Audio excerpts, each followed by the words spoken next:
За хүчлийн бэрхшээлтэй хүмүүсийг хөдөлмөр эрхлэлтээр дэмжихийн тулд нэгдүгээр сургалт байх ёстой. За хоёрдугаарт яг ажил хийж байгаа тэр аж ахуйн нэгжийн дэмжих ёстой. За гуравдугаарт аж ахуйн нэгж байгууллага тийм хүчлийн бэрхшээлтэй хүмүүсийг ажилд авах хэрэгтэй.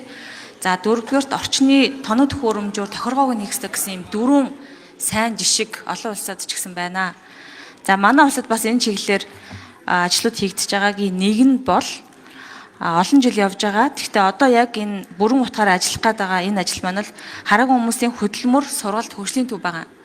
За энэ төвийг өнгөрсөн жил их хамгааллын сайд байхдаа 3.5 тэрбумын төсвөөр дэмжлэг үзүүлж тоног төхөөрөмж одоо өргөтгөл дээр нь улсын төсвөөс одоо төлөвлөж ажилласан байлээ. За гэтэл өнгөрсөн жил төсвийн гүйцэтгэгч сонгон шалгардаагүй улмаас мөнгө татагдаад тэр үйлдвэр болон энэ ажлынх нь эргэлтийн хөрөнгө зогссон байгаа.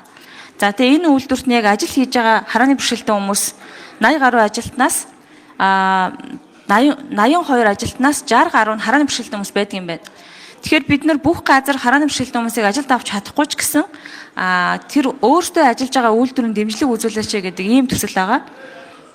За тэгээ энэ төслийн дүн дээр их усүрийг нь болохоор бид нар энэ нүүбийн копийн зардлаас гэж одоо хүний хөгжил байнгын орон дээр ярьж дэмжигдсэн байгаа. Гэхдээ та бүхэн бас энэ дээр нөгөө Бакир сайд болон байгаль орчны сайд бас өөр өөрийн нөгөө шийдлүүдэд хилцүүлгийн үеэр ярьжсэн. Гэхдээ одоо давхар нэг сонсоод нэмэлт тайлбар сонсоод тэгээ саналаа татаж авах уу хэдүүлэн дээр яах вэ гэдгийг бас сонсомоор байна. Дэгээрээ тайлбарчлахгүй. Тэгвэл энэ төслийн маань дэмжиж өгнө. Түрүүн бол бид нар өөр нэг маш том олон хүний асуудал дээр саналаа дэмжсэнгүй шүү дээ. Одоо энэ бол 2 тэрбум төгрөгийн асуудлаар 2 тэрбум төгрөгөөр бид нар харааны бэрхшээлтэй 300 гаруй хүнтэй холбоотой асуудлыг шийдэж байна. Энэ дээр конопондо хүрэхгүй байж дэмжиж өгнө.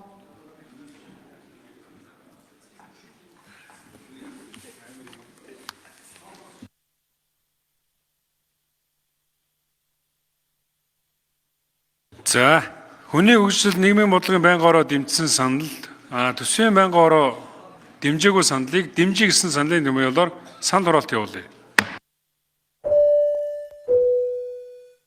За, цаашаа. За, Саранчилан гишүүний санал дэмжигдлээ гэсэн үг. За, түрүүний тэр 8 дугаар санал буюу одоо Баясгалан гишүүний санал болон 10 дугаар саналыг хамтдаад 3 дугаар хэлэлцүүлэгт төсвийн байнгын ороо гүйцэн боловсруулахаар чиглэл өгч байгаа шүү.